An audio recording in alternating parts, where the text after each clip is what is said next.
परीक्षाओं का माहौल चल रहा है और परीक्षार्थी पूरी तरीके से अपनी तैयारी में जुटे हुए हैं।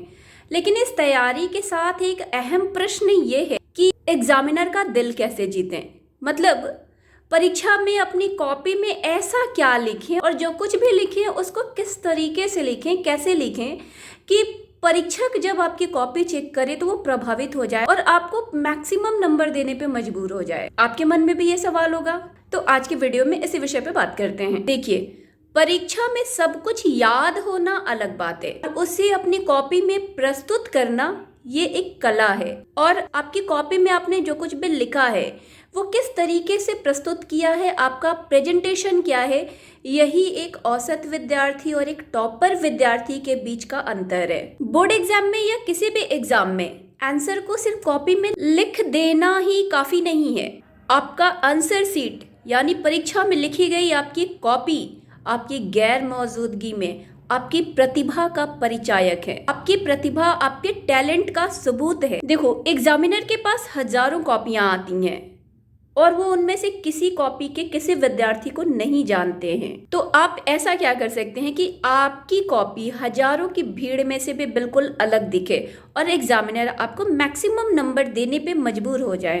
तो देखिए, लिखते समय आप कुछ महत्वपूर्ण बातों का ध्यान रखिए। आप पहले 1, 2, 3 पेज पर वही आंसर लिखिए जिसका आपको 100% पता है, जो आपको बहुत अच्छे तरीके से आता है, बिना किसी काटापिटी के, बिना ओवर राइटिंग के। मतलब अगर कुछ गलत लिख दिया तो उसको छोड़ दो, उसको काटो मत। परीक्षा की कॉपी में लिख करके कुछ भी काट देना ये सबसे बड़ा नकारात्मक पॉइंट है जिससे आपको बचना होगा। अपनी सुंदर लिखावट में आंसर लिखें। अगर आपकी हैंडराइटिंग सुंदर नहीं है तो भी आप शब्दों के बीच में थोड़ा सा गैप रखें और साफ साफ लिखें। बिना काटापिटी के साफ साफ आप लिखेंगे तो आपकी खराब हैंडराइटिंग भी अच्छी दिखेगी और कॉपी आकर्षक लगेगा।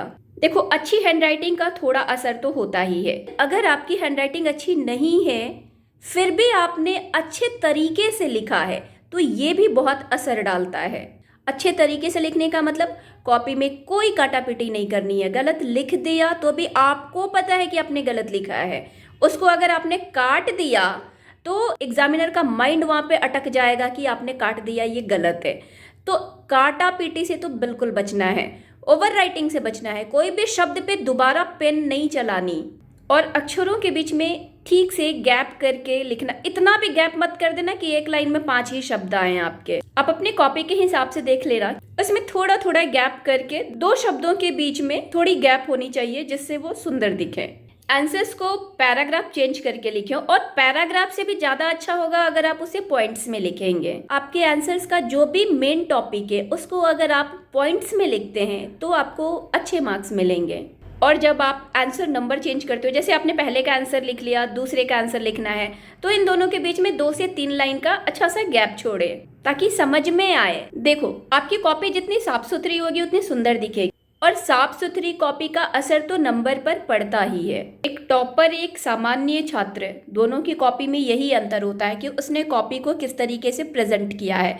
तो आप कोशिश करिए अपनी कॉपी को साफ सुथरा रखने की, सही आंसर लिखने की, टू द पॉइंट लिखने की, इधर उधर की कहानियां मत बनाइए। आंसर्स को पॉइंट्स में लिखिए, 2 उत्तरों के बीच में 2-3 लाइन का गैप छोड़िए और आंसर्स में भी शब्दों के बीच में थोड़ी थोड़ी गैप छोड़िए ताकि वो दिखने में साफ सुथरा लगे। इतनी बातों का आप ख्याल रखेंगे तो आपकी कॉपी अच्छी दिखेगी। और हाँ, काटापिटी नहीं करना है। मान लो आपने किसी क्वेश्चन का आंसर गलत लिख दिया, अब क्या करोगे आप? बिल्कुल वैसे ही छोड़ दो, उसको छूना ही नहीं है, उस पे काटापिटी करनी ही नहीं है, आगे बढ़ जाओ। जो गलत हो गया उसमें दिमाग अटकाने की बजाय आगे जो लिखना है उसके आंसर्स पे फोकस करो, क्योंकि दिमाग एक बार अगर अटक गया ना कि ये गलत है तो फिर दिमाग आपका पढ़ी हुई चीजों को भूलने लगेगा।